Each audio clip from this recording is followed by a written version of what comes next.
In this video, we're going to cover how to evaluate piecewise functions. And functions are just functions that are evaluated over different intervals. So for example, in this top interval, in this piecewise function for this top interval, we're going to evaluate our function using the expression 2x plus 3 if our value for x is greater than 3. And if our function is less than or equal to 3, we're going to use this bottom expression 4x to evaluate our function.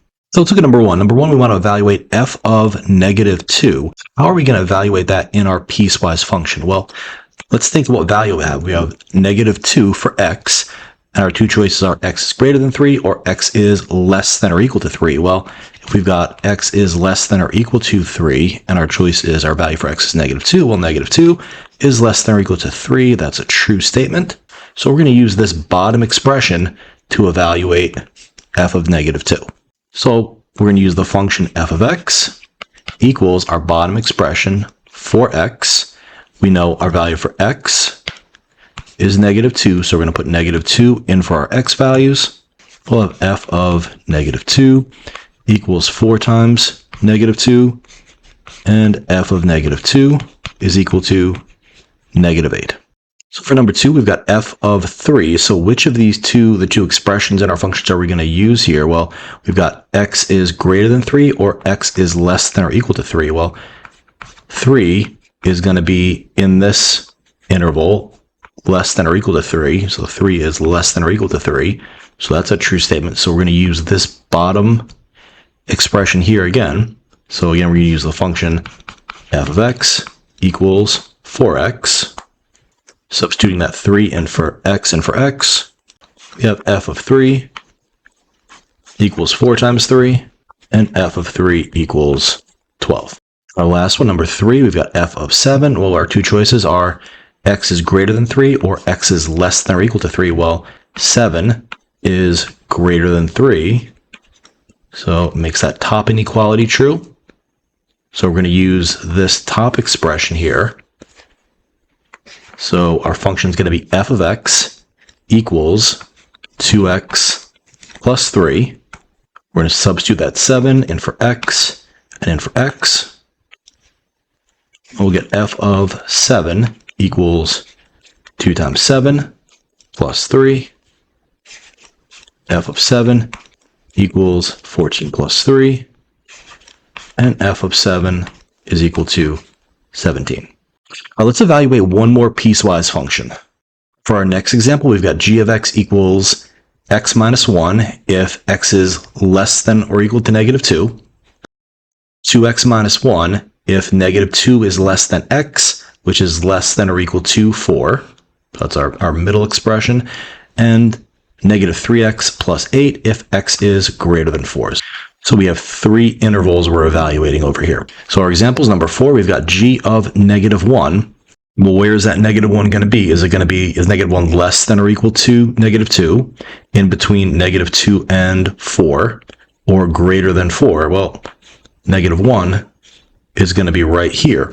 So if our interval is negative 2 is less than x, which is less than or equal to 4, well, negative 1 is going to fit right in there. Negative 1 is greater than negative 2, or negative 2 is less than negative 1, which is less than or equal to 4. So that's true. So we're going to use this middle expression, 2x minus 1, to evaluate.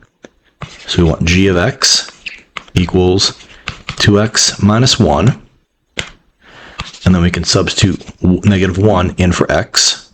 So g of negative 1 equals 2 times negative 1 minus 1.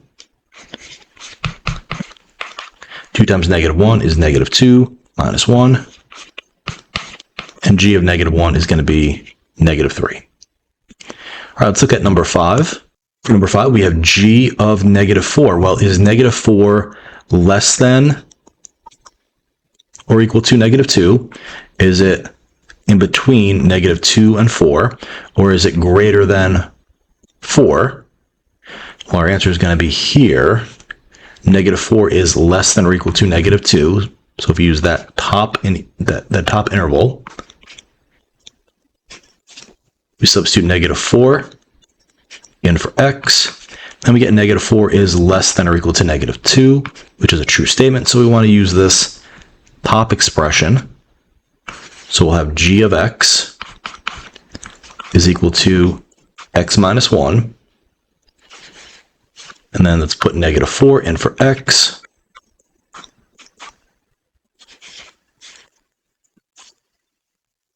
And negative 4 minus 1, using our subtraction rule, negative 4 plus negative 1, just to review that.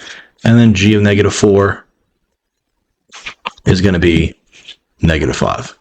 And our last one, number 6, g of 5, well, is 5 less than or equal to negative 2? Is 5 in between negative 2 and 4? Or is 5 greater than 4? Well, the answer is going to be right here, right? So we're going to use this bottom interval to evaluate because 5 is greater than 4. So it makes that bottom inequality true. X is greater than 4.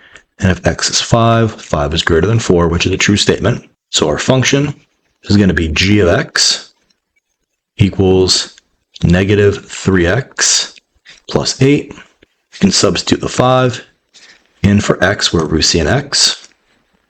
So g of 5 equals negative 3 times 5 plus 8. G of 5 equals negative 15 plus 8. And g of 5 equals negative 7. This video was on how to evaluate piecewise functions over a given interval. Hope this video helped you understand this concept a little bit more. If you like this video, leave a like, comment, and subscribe. This is Nick from First Coast Math Clinic.